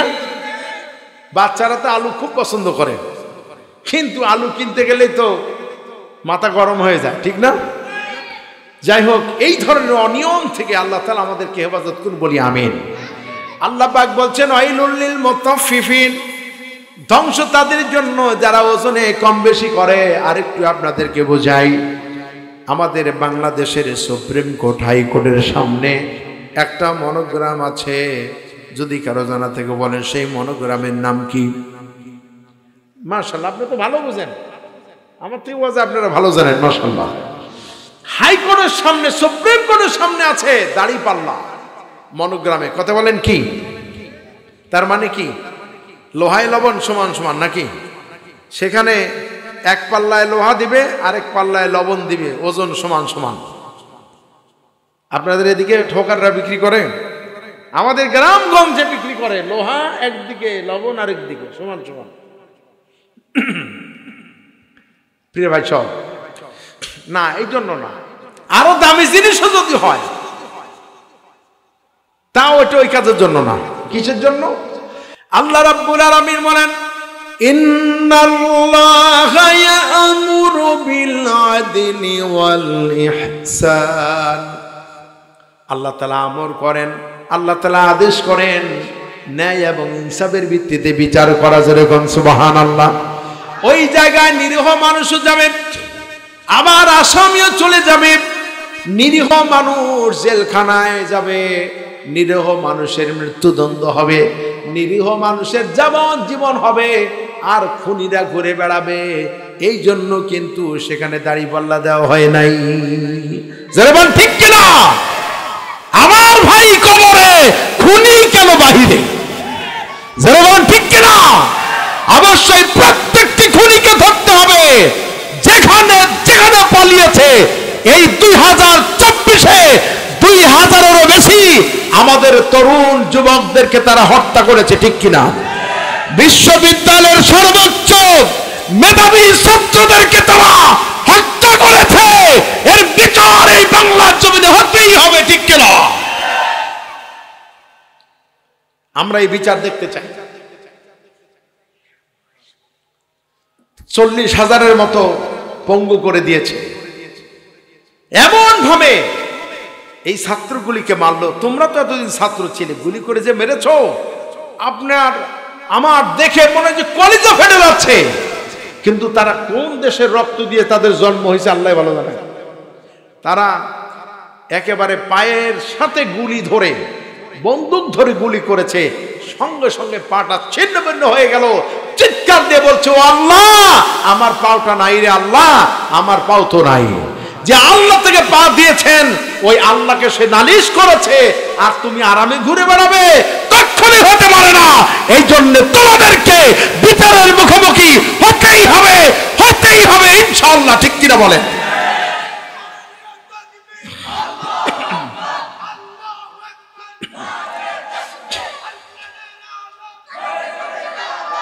আলহামদুলিল্লাহ, জাযাকুমুল্লাহ। অনেক সুন্দর স্লোগান দিয়েছে, এই জন্য ধন্যবাদ। প্রিয় ভাই সব, আল্লাহর এই কোরআনের বিচার যখন আসবে, খুঁজে খুঁজে খুনিদের বিচার করা হবে ইনশাআল্লাহ। জোরে বলেন ঠিক কিনা? দাড়িপাল্লা ওখানে দেওয়া হয়েছে, নিরীহ মানুষ যেন বিচারের মুখোমুখি হয়ে না যান। সেই জায়গায় দাড়িপাল্লা ঠিকই আছে, কিন্তু আমরা দেখলাম নিরীহ মানুষগুলি সাজাপ্রাপ্ত হয়ে গেল। তার মানে উপরে ছিল গণতন্ত্র আর ভিতরে ছিল পূর্ণ স্বৈরতন্ত্র, ঠিক কিনা? আমরা আর এই স্বৈরতন্ত্র দেখতে চাই না, আমরা চাই গণতন্ত্র, ইসলামী গণতন্ত্র। কথা বলেন ঠিক কিনা? আল্লাহ কবুল করুন, আমিন। প্রিয় ভাই সব, ওয়াইলুন শব্দ দুইটি আয়াত দিয়ে আমি আপনাদের বোঝালাম। আল্লাহ রাব্বুল আলামিন এবারে সূরাতুল হুমাজায় আমাদেরকে যেটা বোঝালেন, লিকুল্লি হুমাজাতিন লুমাজা, এমন প্রত্যেকেই ধ্বংস। ওয়াইলুল লিকুল্লি হুমাজাতিন লুমাজা, যে সামনাসামনি এবং পেছনে নিন্দা করে, ঠিক কিনা? এখানে হুমাজ আর লুমাজ, হুমাজ অর্থ হচ্ছে যে কথা দ্বারা মানুষকে কষ্ট দেওয়া হয়, আর লুমাজ যে কাজ দ্বারা মানুষকে কষ্ট দেওয়া হয়। রবি ইবনে আনাস রাহমাতুল্লাহ আলাইহি বলেছেন যে হুমাজা হচ্ছে সামনাসামনি মানুষকে কষ্ট দেওয়া, আর লুমাজ পেছনে নিন্দা করা। কাতাদা রাহমাতুল্লাহ আলাইহি বলেছেন হুমাজাতিল লুমাজা অর্থ হচ্ছে চোখের ইশারায় এবং মুখ দিয়ে মানুষকে কষ্ট দেওয়া। এটা দারুণ ব্যাখ্যা আছে। চোখের ইশারায় কিভাবে মানুষকে কষ্ট দেওয়া হয়, মুখের কথায় এমন ভাবে মানুষকে কষ্ট দেওয়া যায়। হযরত ওমর রাদিয়াল্লাহু তাআলা আনহু বলেছেন, মানুষের মুখের কথা বিষাক্ত তীরের চাইতে বেশি কষ্টদায়ক। কারণ হচ্ছে আপনার গায়ে যদি তীর লাগে, একদিক দিয়ে ঢুকলো আরেক দিক দিয়ে বের হয়ে গেল, ওষুধ দিলে ভালো হবে, কিন্তু মনের ভিতরে মানুষকে কথা দিয়ে যদি আঘাত দেওয়া হয়, সেটা সহজেই শেষ হয় না, ঠিক কিনা? কষ্টদায়ক। সম্মানিত হাজিরিন, হুমাজাতিল লুমাজা এর দ্বারা কি উদ্দেশ্যটা কি? তাফসীর ইবনে কাসির থেকে শোনাচ্ছি, হযরত আব্দুল্লাহ ইবনে আব্বাস রাদিয়াল্লাহু তাআলা আনহু বলেছেন, হুমাজাতিল লুমাজার অর্থ হলো নিরীহ নিরপরাধ মানুষকে অপবাদ দেওয়া, আসামি বানায় দেওয়া। এটা ওই আগের যুগে হইতো, এখন আর হয় না। কথা কি বুঝেছেন? আল্লাহ রাসূলের জলিলুল কদর সাহাবী তিনি বলেছেন হুমাজাতিল লুমাজার অর্থ হচ্ছে নিরীহ নিরপরাধ মানুষকে অপবাদ দেওয়া, মিথ্যে অভিযোগ দেওয়া, মিথ্যে অপবাদ দেওয়া, আসামি বানায় দেওয়া। কথা কি বুঝতে পেরেছেন? প্রিয় ভাই সব,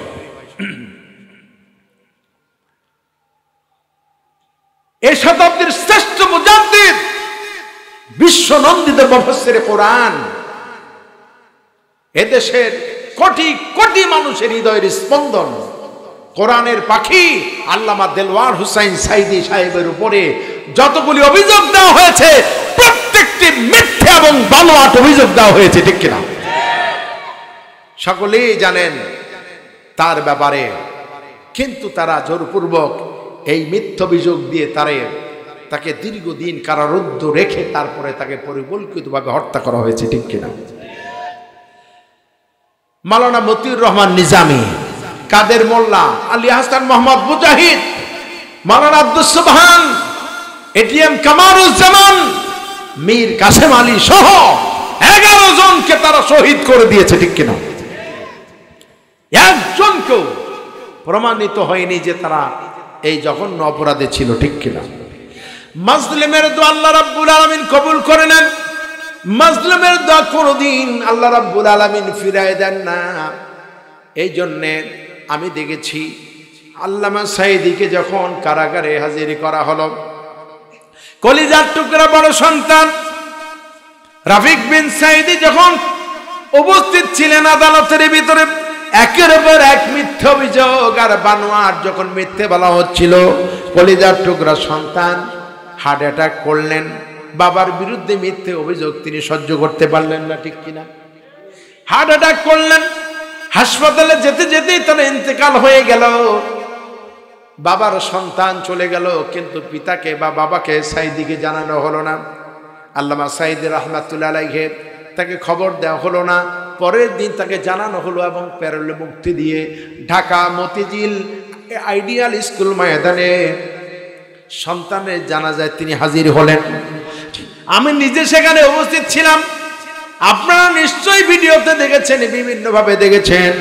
আল্লামা সাইদি ওই আইডিয়াল স্কুল ময়দান মতিঝিলের ঢাকার ওই জমিনের দাঁড়িয়ে হাত উঁচু করে মাথাটাকে, চোখটাকে আসমানের দিকে উঁচু করে, আসমানের দিকে লক্ষ্য করে বললেন, আয় আল্লাহ তাআলা, তোমার ইজ্জতের কসম, তোমার সম্মানের কসম, 1971 সালে আমি সাইদির গায়ে এক ফোঁটা বালি বা কাদা লাগে নাই, লাগে নাই, লাগে নাই। কি বলেন, বলেছেন না? আমার শুধু কাজ ছিল কোরআনের প্রচার করা। নাস্তিকবাদীরা সহ্য করতে পারে নাই বলে আমাকে বন্দী করে রেখেছে। তিনি বলেছেন, আমি শহীদ হতে চাই, তবে বাজে মিথ্যে খুনি দর্শনকারী বাজে অভিযোগ নিয়ে মরতে চাই না। আল্লাহ তাআলা সেটাই কবুল করেছেন, ঠিক কিনা? আল্লাহ তার শাহাদাত নসিব করেছেন। প্রিয় ভাই সব, মাজলুম দোয়া করবেন আর নাস্তিক স্বৈরাচার আরামে থাকবে, হতে পারে না, ঠিক কিনা? কিভাবে দোয়া কবুল হয় লক্ষ্য করুন। হযরত সালাউদ্দিন আইয়ুবী রাহমাতুল্লাহ আলাইহি রণাঙ্গনে ব্যস্ত, এমন সময় খবর এলো মুসলমানদের বিরুদ্ধে যুদ্ধ করার জন্য সমুদ্রপথে শত্রু বাহিনী রওনা করেছে। সালাউদ্দিন আইয়ুবী রাহমাতুল্লাহ আলাইহি বলেন, আমি যুদ্ধের ময়দান থেকে ফিরে মসজিদে গেলাম, সারা রাত সেজদা দিলাম আল্লাহর দরবারে। ফজরের নামাজ পড়ে আমি বের হলাম। ফজরের নামাজের পর মসজিদ থেকে বেরোর সময় আমি একজন ব্যক্তির সাথে খবর এলো, আমাদের বিরুদ্ধে যুদ্ধ করার জন্য সমুদ্রপথে শত্রু বাহিনী জাহাজ নিয়ে রওনা করেছে। ছাত্রগুলি যাদের হাতে কোনো অস্ত্র বন্দুক ছিল না, বোমা ছিল না, একটি অস্ত্র ছিল তাদের হাতে, তাদের মুখে নারে তাকবীর, লিল্লাহে তাকবীর, আল্লাহু আকবার স্লোগান দিয়েছে। নাস্তিকদের কলিজা থরথর করে কেঁপেছে। অস্ত্রধারীরা অস্ত্র ফেলে দিয়ে চোরের মতো পালিয়ে গেছে। 3 শতাধিক পার্লামেন্টারি সদস্য, মন্ত্রী পরিষদ সুদ্ধা কয়েক মিনিটের ব্যবধানে সব পালিয়ে যেতে বাধ্য হয়েছে। বিশ্বে ইতিহাস সৃষ্টি করেছে, ঠিক কিনা? অত গৌর গোবিন্দ চাইতো কাপুরুষ। গৌর গোবিন্দ একজনের আকিকার গোশত তার বাড়িতে ফেলার কারণে একজন মুসলিম সন্তানকে হত্যা করা হয়েছিল, হত্যা করেছে। শাহজালাল রহমাতুল্লাহ আলাইহি, হযরত শাহজালাল রহমাতুল্লাহ আলাইহি যখন জানতে পেরেছেন, তার প্রতিবাদ করার জন্য অভিযানে রওনা হয়েছেন। এই খবর পেয়েই গৌর গোবিন্দ আগুনে ঝাঁপ দিয়ে আত্মহত্যা করছে। কি বলেন, ঠিক না? আর এরা অসংখ্য ছাত্র জনতাকে, এদেশের সেনাবাহিনী অফিসারকে বিডিআর বিদ্রোহের নামে হত্যা করেছে, ঠিক কিনা? 2006 সালে ঢাকার পল্টনে লগি বৈঠা দিয়ে নির্বিচারে মানুষ হত্যা করে সেই লাশের উপরে তারা নৃত্য করেছে, ঠিক কিনা? শাপলা চত্বরে নিরীহ ছাত্র সমাজ হেফাজতে ইসলামের ভাইদের উপরে তারা গুলি চালিয়েছে, গণহত্যা চালিয়েছে, কথা বলেন ঠিক কিনা? কিন্তু এত কিছু করার পর তারা টিকে থাকবে আর কয়দিন? আমরা দেখেছি আমাদের ছাত্র সমাজ, আমাদের সন্তানেরা, আমাদের ছোট ভাইয়েরা, আমাদের বোনেরাও সে আন্দোলনে ছিলেন, ঠিক কিনা? নারে তাকবীর, আল্লাহু আকবারের স্লোগান দিয়ে সেই বঙ্গভবন আর গণভবন থেকে সমস্ত নাপাকীদেরকে বের করে দিয়ে আল্লাহু আকবার বলে সেজদা দিয়েছেন। আল্লাহু আকবার। বিজয় কার হাতে বলেন? আল্লাহ রাব্বুল আলামিন কোরআনুল কারীমের ভিতরে ওয়াদা করেছেন, আল্লাহ বলেছেন ফাইন্না মাআল উসরি ইসরান, ইন্না মাআল উসরি ইসরা, নিশ্চয়ই দুঃখের সাথে আছে আনন্দ, নিশ্চয়ই কষ্টের পরে আছে সুখ। যেরকম সুবহানাল্লাহ আছে না কোরআন শরীফে? যারা বলেন আছে না নাই? প্রিয় ভাইরা আমার, এই 17 বছর কষ্ট করলেন কারা? অসংখ্য আলেম ওলামা নিরীহ মানুষকে শহীদ করে দিয়ে শহীদের রক্তের উপরে মুনাফিক টিকে থাকবে, কখনো হতে পারে না, ঠিক কিনা? সুতরাং যাদের এই শহীদি কাফেলাকে আল্লাহ কবুল করেছেন ইনশাআল্লাহ, অবস্থা দৃষ্টিতে তাই মনে হয়, ঠিক কিনা? এবং আল্লাহ ওয়াদা করেছেন, দেখেন এই 17 বছর সবচেয়ে বেশি রক্ত দিলেন কারা? মাজলুম ছিলেন কারা? যারা আল্লাহর আইন ও সত্যকে শাসন চান, ঠিক কিনা? তাদের কোনো অপরাধ ছিল না, তাদের একটাই অপরাধ ছিল, ওমা নাকামু মিনহুম ইল্লা আইয়ুমিনু বিল্লাহিল আজিজিল হামিদ। তারা এক আল্লাহর উপরে ঈমান এনেছেন, এটাই ছিল তাদের অপরাধ, ঠিক কিনা? এই জন্য তাদেরকে হত্যা করা হয়েছে। কিন্তু আল্লাহ রাব্বুল আলামিন বলেছেন কষ্টের সাথে আছে সুখ। এই 17 বছর নির্যাতিত হওয়ার পরেও, ফ্যাসিড স্বৈরাচার বিদায় হয়ে যাওয়ার পরেও কোন মানুষের বাড়িতে আগুন দিলেন না, কোথাও হত্যাযজ্ঞ চালাননি, ছিনতাই করেননি, চাঁদাবাজি করেননি। কি বলেন করেছে? এতে করে প্রমাণিত হলো এতদিন যাদেরকে মিথ্যে অপবাদ দেওয়া হতো, বাংলাদেশের জনগণ দেখেছে প্রকৃত দেশপ্রেমিক নাগরিক তারাই। কথা বলেন ঠিক কিনা? আপনারা তো দেখেছেন, এখনো দেখছেন। আগে যেই জায়গায় 100 টাকা চাঁদাবাজি হতো, এখন সেখানে 1000 টাকা চাঁদাবাজি করছে। এটা মিডিয়া আসছে, সেটা আমার কথা না, আপনারাই দেখতে পাচ্ছেন। কিন্তু কারা করে এটা? তারা মানে মুদ্রার এপিট আর ওপিট সমান। একদল খেয়ে যায়, আরেক দল খাওয়ার জন্য প্রস্তুতি নিবে, ঠিক না? এরকম না, আল্লাহর সন্তুষ্টির জন্য কাজ করতে হবে, ঠিক কিনা? আল্লাহর আইন ও সত্যকে শাসন, এটা এই ইমানদারদের কি করতে হবে? এটা কোরআনের আদেশ। কার আদেশ? আল্লাহ রাব্বুল আলামিন বলেন আল্লাযীনা ইম্মাক্কান্নাহুম ফিল আরদি আকামুস সালাতা ওয়া আতুজ যাকাত ওয়া ইয়া'মুরুনা বিল মা'রুফি ওয়া নাহাউনা আনিল মুনকার। আল্লাহ রাব্বুল আলামিন বলেন আমার বান্দাদের মধ্যে যারাই রাষ্ট্র ক্ষমতা লাভ করবে, যদি দেশটা মুসলমানের দেশ হয়, আর আমার কোন বান্দা যদি ক্ষমতায় আসে, 4খানা কাজ তাদের উপরে আমি আল্লাহ দিয়ে দিলাম। কয়খান কাজ? কথা বলেন, কয়টা কাজ? 4টি কাজ। ক্ষমতায় এসেই তারা নামাজ কায়েম করবে, 1 নাম্বার।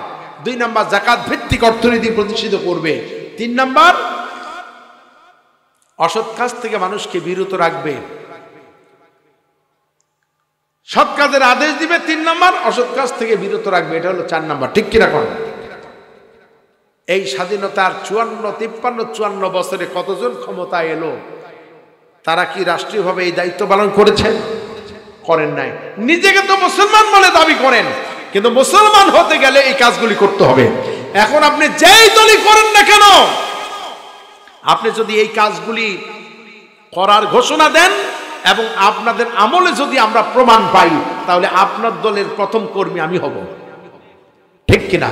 কিন্তু যারা এটা করতে চান, তাদের বিরুদ্ধে ষড়যন্ত্র, তাদের বিরুদ্ধে বাজে মন্তব্য, এটা বাংলাদেশের জনগণ আর সহ্য করবে না, ঠিক কিনা? একজন বলেছে যে তারা কোরআনের নামে রাজনীতি করে, তারপরে নারে তাকবীর স্লোগান দেয়, আবার তাফসির মাহফিল করে, মানুষকে ওয়াদা করে। অবশ্যই আমরা ওয়াদা করব, আমরা আল্লাহর কাছে ওয়াদাবদ্ধ, ঠিক কিনা? আমরা তো আল্লাহকে বলেছি ইয়াকা নাবুদু ওয়া ইয়াকা নাস্তাইন, আল্লাহ তোমার গোলামি করি আর তোমার কাছে কেবল সাহায্য চাই, ঠিক কিনা? আল্লাহর কোরআন ছাড়া ন্যায় বিচার প্রতিষ্ঠিত হতে পারে না, ঠিক কিনা? আমি আজকেও দেখলাম এই বাংলাদেশে 91.4% মুসলমান এই বাংলাদেশে। তাহলে এই সমাজে কোরআনের সমাজ, এ দেশে কোরআনের আইন প্রতিষ্ঠিত হওয়া খুব কি কঠিন? যারা বলেন কঠিন। কিন্তু মুসলমান বলে দাবি করার পরও যারা এই কোরআনের আইনটা বাস্তবায়ন করতে চান না, কিয়ামতের দিন তারা মুনাফিক হয়ে আল্লাহর দরবারে যাবেন, ঠিক কিনা? প্রিয় ভাইয়েরা আমার, আল্লাহর আইন ও সত্যের শাসন যারা চান, তাদের উপরে কতই না জুলুম নির্যাতন করা হলো। দুনিয়ার কোনো মানুষ, সেটা হিন্দু হোক, মুসলিম হোক, বৌদ্ধ হোক, খ্রিস্টান হোক, কারো বিরুদ্ধে বাজে মন্তব্য এবং গীবত করা যাবে না, অপবাদ দেওয়া যাবে না, যাবে না? কি বলেন? আল্লাহ রাব্বুল আলামিনের কথা শুনুন। আল্লাহ রাব্বুল আলামিন বলেন, ইয়া আইয়ুহাল্লাযীনা আমানু জতানিবু কাসীরাম মিনাদ-দন্নি ইন্না বা'দাদ-দন্নি ইসমুন ওয়া লা তাজাসসু ওয়া লা ইয়াগতাব বা'দুকুম বা'দা আইয়ুহিব্বু আহাদুকুম আন ইয়াকুলা লাহমা আখিহি মাইতান ফাকারিহতুমুহু ওয়াত্তাকুল্লাহ ইন্নাল্লাহা তাওয়াবুর রাহিম। জোরে কোন আল্লাহু আকবার। আল্লাহ রাব্বুল আলামিন বলেন, হে বিশ্বাসীগণ, হে ঈমানদারগণ, তোমরা অধিক পরিমাণ অনুমান এবং ধারণা থেকে বিরত থাকো। কেননা কিছু কিছু ধারণা অনুমান হচ্ছে গুনাহ, আর তোমরা একে অপরের দোষ ধরো না, আর তোমরা একে অপরের গীবত করো না। যে ব্যক্তি গীবত করলো, সে যেন তার আপন মৃত ভাইয়ের গোশত খেলো। জোরে কোন নাউজুবিল্লাহ। আল্লাহ বলেন, না, তোমরা তো তা পছন্দ করো না। ওয়াত্তাকুল্লাহ, তবে আমি আল্লাহ রাব্বুল আলামিনকে ভয় করো। ইন্নাল্লাহা তাওয়াবুর রাহিম, নিশ্চয়ই আল্লাহ রাব্বুল আলামিন তওবা কবুল করেন। সুবহানাল্লাহ। সেই করুণাময় আল্লাহ তওবা কবুল করেন। এই জঘন্য অপরাধ যারাই করেছেন, আল্লাহর কাছে তওবা করে নিতে হবে, ঠিক কিনা? আল্লাহর কাছে তওবা করে আল্লাহ কবুল করুন। এই যে গীবতের ব্যাপারে মানুষকে তুচ্ছ তাচ্ছিল্য করা, সারাদিন রোজা রাখলেন, সামনে রোজা, ইফতারের পর দোকানে চা খাইতে গিয়ে একজন আরেকজনের বিরুদ্ধে টকশো বসে যায়, টেলিভিশনে যেরকম টকশো করে, ঠিক না? এটা করা যাবে? সারাদিনের রোজা, নামাজ, যা তাসবিহ তাহলিল করেছি সব বরবাদ হয়ে যাবে, ঠিক কিনা বলেন? আল্লাহ আমাদেরকে যখন অপরাধ থেকে হেফাজত করুন। গীবত এটা কবিরা গুনাহ। কি গুনাহ? গীবত সত্য কথা না মিথ্যে কথা? বলেন তো। গীবত মিথ্যে কথা? গীবত সত্য কথা। যেই কথাটি আপনি একজনের কাছ থেকে শুনেছেন, সেই কথাটি আরেক জায়গায় বললে তার মনে কষ্ট লাগবে। আপনাকে দুঃখ করে বলেছেন সমাধানের জন্য, সমাধান না করে আপনি যেই জায়গায় বললেন সেখানে গিয়ে আরো আগুন লেগে গেল, তার বিরুদ্ধে খেপে গেল, আরো ফিতনা হলো, গন্ডগোল হলো। এটা হলো গীবত, ঠিক কিনা? আর যেটা বলেননি সেটা বললে হবে বহতান, অপবাদ, ঠিক কিনা বলেন? এই জন্য এটা করা যাবে? যাবে না। আল্লাহ আমাদেরকে হেদায়েত দান করুন, আমরা বলি আমিন। এই সূরার মধ্যে মৌলিক বিষয়টি ছিল গীবতের ব্যাপারে। কিসের ব্যাপারে? গীবতের ব্যাপারে। আর 2 নম্বর হচ্ছে যে অর্থ জমা এবং তা বারবার গণনা করে। সম্পদ আপনি হালাল ভাবে ইনকাম করবেন, হারাম ভাবে তো নাই। হালাল ভাবে যদি আপনার সম্পদের মালিক হন, আল্লাহ পাক বলেছেন নিশ্চয়ই ধনীদের সম্পদে আছে গরিবের অধিকার, ঠিক কিনা? সেখানে গরিবদেরকে আপনাকে দিতে হবে, যাকাত দিতে হবে, দান সদকা করতে হবে। যদি না করি তাহলে কি হবে? আল্লাহ রাব্বুল আলামিন কোরআনুল কারীমে সূরা মুনাফিকুনের ভিতরে বলেছেন, ইয়া আইয়ুহাল্লাযীনা আমানু লা তুলহিকুম আমওয়ালুকুম ওয়ালা আওলাদুকুম আন যিকরিল্লাহ ওয়া মান ইয়াফআল যালিকা ফাউলাইকা হুমুল খাসিরুন। আল্লাহ রাব্বুল আলামিন বলেন, হে ঈমানদারগণ, বিশ্বাসীগণ, তোমরা তোমাদের ধনসম্পদ এবং সন্তান সন্ততি যেন তোমাদেরকে আল্লাহ স্মরণ থেকে গাফেল করে না দেয়। যে ব্যক্তি এমনটা করবে সে মস্ত বড় ক্ষতিগ্রস্ত হয়ে যাবে, নাউজুবিল্লাহ। সম্পদের কারণে, সন্তান সন্ততির কারণে আল্লাহকে ভুলে গেলে চলবে না। সম্পদ হয়েছে, নতুন নতুন জামা পড়েন, শেরওয়ানি পরলে, মাথায় টুপি দিলে মুসলমান হওয়া যায় না।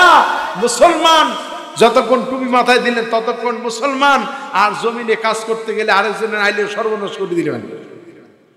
হ্যাঁ, অফিসে গিয়ে বসে সবে মাত্র চিল্লা দিয়ে আইলেন, হ্যাঁ, অফিসে বসে আপনি ফাইল সই করলেন না 2 লাখ টাকা ছাড়া। এই যে ঘুষ সুদ নিয়ে নিলেন, কিসের জন্য? আরে বাবা, আমার ছেলে চাকরি হবে, আমি যদি এই দলেরকে ভোট না দেই, এই দলের সাথে যদি না থাকি, তাহলে তো আমার ছেলের চাকরি হবে না।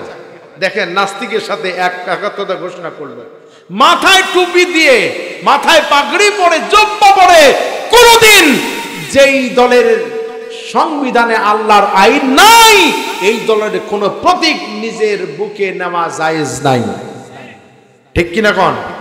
আল্লাহ আমাদেরকে হেদায়েত দান করুন, বলেন আমিন। এই কয়টা লোক যদি, আল্লাহর কসম করে বলি, কোরআন শরীফ আমার হাতে, আপনারা যদি সত্যি মুসলমান হয়ে থাকেন আর সকলেই যদি আল্লাহর আইনের প্রতি শ্রদ্ধা রাখেন, অর্থাৎ আল্লাহর উপরে বিশ্বাস রাখেন, তাহলে এই এলাকায় অবশ্যই কোরআনের প্রতীক যারা, কোরআনের পক্ষে যারা দাঁড়াবেন, আল্লাহর দ্বীনের পথে যারা দাঁড়াবেন, অবশ্যই তারা বিজয়ী হবে। হবে না ইনশাআল্লাহ? ইনশাআল্লাহ হবে। কারণ প্রত্যেকের পরিবারে মা আছে, বাপ আছে, স্ত্রী আছে, বোন আছে, প্রতিবেশী আছে। কাজ করলে অবশ্যই কোরআন বিজয়ী হবে, ঠিক কিনা বলেন? আল্লাহ তৌফিক দিন, আমিন। আপনাদেরকে নিয়ে দোয়া করব কিছুক্ষণের মধ্যেই। প্রিয় ভাই সব, হাদিস থেকে শোনাতে চেয়েছিলাম। কোরআনের 2টা কথাই আমি বললাম সংক্ষিপ্তভাবে। একটা হলো নিন্দা করা, গীবত করা, এই কারণে জাহান্নামে যেতে হবে। কোথায় যেতে হবে? জাহান্নামের রূপ কেমন হবে আমি বলেছি। 2 নম্বর হচ্ছে যে সম্পদ জমা করে, বাড়ি দরকার, গাড়ি দরকার, সব দরকার, আল্লাহর দরকার নাই, নাকি? আল্লাহর ভয়েতে যা কিছু করব আল্লাহর সন্তুষ্টি চিত্তে করতে হবে, ঠিক কিনা? এবারে হাদিস থেকে শুধু হাদিসটা অনুবাদ বলে দিয়ে দোয়া করে দিন ইনশাআল্লাহ। আন আবি হুরায়রা রাদিয়াল্লাহু তাআলা আনহু قال قال النبي صلى الله عليه وسلم أتدرون ما أكثر ما يدخل الناس الجنة أتدرون ما أكثر يدخل الناس النار الوجه والفانب الفم والفرج। আল্লাহ নবী বলেছেন, আমি কি তোমাদেরকে বলবো না কোন জিনিস মানুষকে সবচেয়ে বেশি জাহান্নামে দিবে? আতাদরুনা, আগে জান্নাতের কথা বলা হয়েছে, আতাদরুনা মা ইয়াকসুরু মা ইয়াদখুলিন নাসাল জান্নাহ। আল্লাহ নবী বলেছেন, আমি কি তোমাদেরকে বলবো না কোন জিনিস মানুষকে সবচেয়ে বেশি জান্নাতে দিবে? কি জানা দরকার আছে? বলবো? আওয়াজ কম। তাকওয়াল্লাহি ওয়া হুসনুল খুলক। আল্লাহ নবী বলেছেন 1 নম্বর হচ্ছে আল্লাহর প্রতি ভয়। জোরে বলেন, কার উপরে ভয়? আল্লাহর প্রতি ভয়। 2 নম্বর হচ্ছে উত্তম চরিত্র, হুসনুল খুলক, উত্তম চরিত্র, ভালো চরিত্র। এই হাদিসটা দারুণ ব্যাখ্যা ছিল, সময় নাই। প্রিয় ভাইরা আমার, আল্লাহর প্রতি যে ভয় করবে, কোরআন শরীফে অসংখ্য আয়াত তাদের জন্য, আল্লাহ তাদেরকে জান্নাত দিয়ে দিবেন। 1 নম্বরে জান্নাতে যাওয়ার কারণ কি? আল্লাহর প্রতি ভয়। যে ব্যক্তি আল্লাহর প্রতি ভয় রাখবে আল্লাহ তাকে কি দিবেন? এক নম্বরে হচ্ছে আল্লাহর প্রতি ভয়। আল্লাহ বলছেন ইন্না আকরামাকুম ইনদাল্লাহি আতকাকুম, নিশ্চয় আমি আল্লাহর কাছে সবচেয়ে বেশি উত্তম ওই ব্যক্তি, প্রিয় ওই ব্যক্তি যে সবচেয়ে বেশি আমি আল্লাহকে ভয় করে। সুবহানাল্লাহ। দুই নম্বর হচ্ছে হুসনুল খুলক, আখলাকে হাসানা, উত্তম চরিত্র। ঠিক কিনা? আমাদেরকে চারিত্রিক সার্টিফিকেট কে দেয় কোন তো? কথা কোন? চেয়ারম্যান সাহেব দেয়। আর চেয়ারম্যান তো মাশাআল্লাহ আমরা বানাইছি, সেই চেয়ারম্যান নিজের চরিত্র কয় নাম্বার আছে আল্লাহ জানে। ঠিক কিনা?